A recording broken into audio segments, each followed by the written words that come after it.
नमस्कार। दादी की कहानी में आप सबका स्वागत है।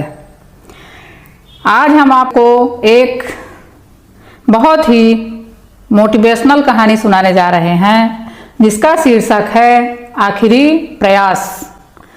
एक समय की बात है, एक राज्य में एक बहुत ही प्रतापी राजा हुआ करता था। एक दिन उसके दरबार में एक विदेशी आगंतुक आया और उसने राजा को एक सुंदर पत्थर उपहार स्वरूप दिया। राजा वह पत्थर देख बहुत प्रसन्न हुआ।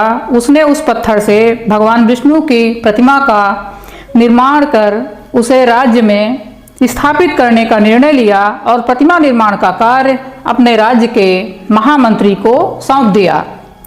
महामंत्री गांव के सर्वश्रेष्ठ मूर्तिकार के पास गया और उसे वह पत्थर देते हुए बोला, महाराज, मंदिर में भगवान विष्णु की प्रतिमा स्थापित करना चाहते हैं। 7 दिन के भीतर इस पत्थर से भगवान विष्णु की प्रतिमा तैयार कर राजमहल पहुंचा देना। इसके लिए तुम्हें 50 स्वर्ण मुद्राएं दी जाएंगी। 50 स्वर्ण मुद्राओं की बात सुनकर मूर्तिकार खुश हो गया और महामंत्री के जाने के उपरांत प्रतिमा का निर्माण कार्य प्रारंभ करने के उद्देश्य से अपने औजार निकाल लिए।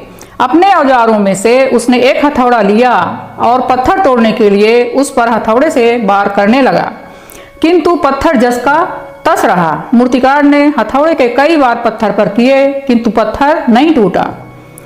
50 बार प्रयास करने के उपरांत मूर्तिकार ने अंतिम बार प्रयास करने के उद्देश्य से हथौड़ा उठाया, किंतु यह सोचकर हथौड़े पर प्रहार करने के पूर्व ही उसने हाथ खींच लिया कि जब 50 बार वार करने से पत्थर नहीं टूटा तो अब क्या टूटेगा।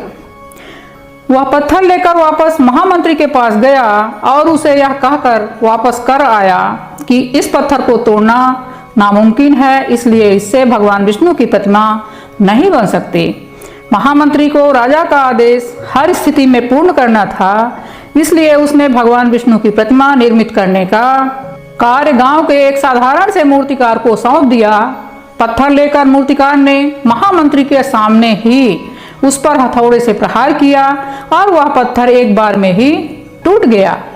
पत्थर टूटने के बाद मूर्तिकार प्रतिमा बनाने में जुट गया। इधर महामंत्री सोचने लगे कि काश पहले मूर्तिकार ने एक अंतिम प्रयास और किया होता तो सफल हो गया होता और 50 स्वर्ण मुद्राओं का हकदार वही बनता। अब इस कहानी से शिक्षा क्या मिलती है? तो मित्रों, हम भी अपने जीवन में ऐसी परिस्थितियों में से 2-4 होते रहते हैं। कई बार किसी कार्य को करने के पूर्व या किसी समस्या के सामने आने पर उसका निराकरण करने के पूर्व ही हमारा आत्मविश्वास डगमगा जाता है और हम प्रयास किए बिना ही हार मान लेते हैं। कई बार हम 1 या 2 प्रयास में असफलता मिलने पर आगे प्रयास करना ही छोड़ देते हैं, जबकि हो सकता है कि कुछ प्रयास और करने पर कार्य पूर्ण हो जाता या समस्या का समाधान हो जाता। यदि जीवन में सफलता प्राप्त करनी है तो बार बार असफल होने पर भी तब तक प्रयास करना नहीं छोड़ना चाहिए जब तक सफलता नहीं मिल जाती। क्या पता जिस प्रयास को करने के पूर्व हम हाथ खींच लें वही हमारा अंतिम प्रयास हो और उसमें हमें कामयाबी प्राप्त हो जाए। धन्यवाद।